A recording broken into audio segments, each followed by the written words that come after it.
নমস্কার বন্ধুরা, আশা করি সকলে ভালো আছো। আজকে একটা আমি ব্লগ ভিডিও নিয়ে এসেছি, আমার ফার্স্ট টাইম ব্লগ ভিডিও। ঠিক আছে, তোমাদের ভালোবাসা পেলে অবশ্যই আরও নতুন নতুন ভিডিও আমি তোমাদের কাছে তুলে ধরতে পারবো। চলো আজকে ভিডিওটা দেখা যাক। আমি সহদেব ভৌমিক, আমি হরিণঘাটারই বাসিন্দা। তো আমি আমাদের এই এরিয়ায় এই এশিয়ার বৃহত্তম দুগ্ধ প্রকল্প কেন্দ্র আছে, সেটা তোমাদের সামনে তুলে ধরেছি। আজকে ওয়েদারটা খুব একটা ভালো নয়, মেঘলা ওয়েদার, আকাশটা পরিষ্কার নেই, তাই ছবিটাও ভালো আসছে না সঠিক। আমি তবুও চেষ্টা করছি তোমাদের সামনে পরিষ্কার করে ধরার জন্যে, যেটুখানি পরিষ্কার আসে ছবি। চলো ভিডিও দেখতে থাকি।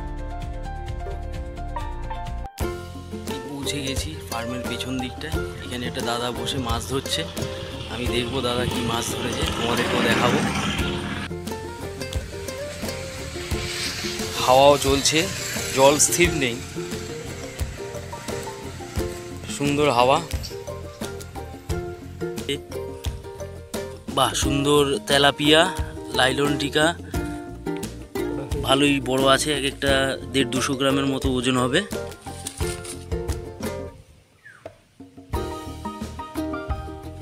তাদেরকে আবার জলে রাখা হয়েছে।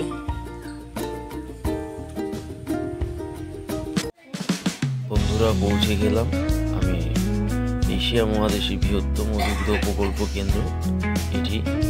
এটি আমাদের হরিণঘাটায় অবস্থিত। হ্যাঁ, তো এটাই আমি তোমার সামনে তুলে ধরতে চেয়েছি।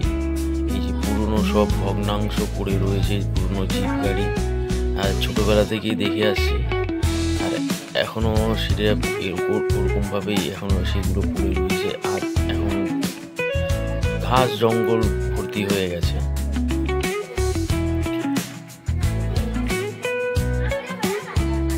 তার পরিবর্তে এখন নতুন আরেকটি চালু হয়েছে, সেটি এখনো কাজ চলছে, নতুন এটি চালু হবে। তোমাদের কাছে আমি তুলে ধরছি প্রকৃতির সুন্দর দৃশ্য, চারদিকে সবুজে ভরা। এই যে ফার্মে যত গরু আছে, মহিষ আছে, সব এখানে রাখা হয়। প্রচুর বড় এরিয়া, এখানে সব জায়গায় ফটো তোলা নিষেধ আছে, তবুও আমি তোমাদের কাছে অল্প কিছু তুলে ধরলাম। তোমাদের ভিডিওটি ভালো লেগে থাকলে অবশ্যই আমাকে সাপোর্ট করো, আমি আরও নতুন নতুন ভিডিও তোমাদের কাছে তুলে ধরবো।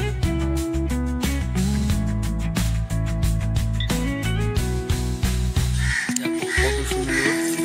এক সময় এখানে প্রচুর পরিমাণে গরু ছিল, মহিষ ছিল, শুয়োর ছিল, সব রকম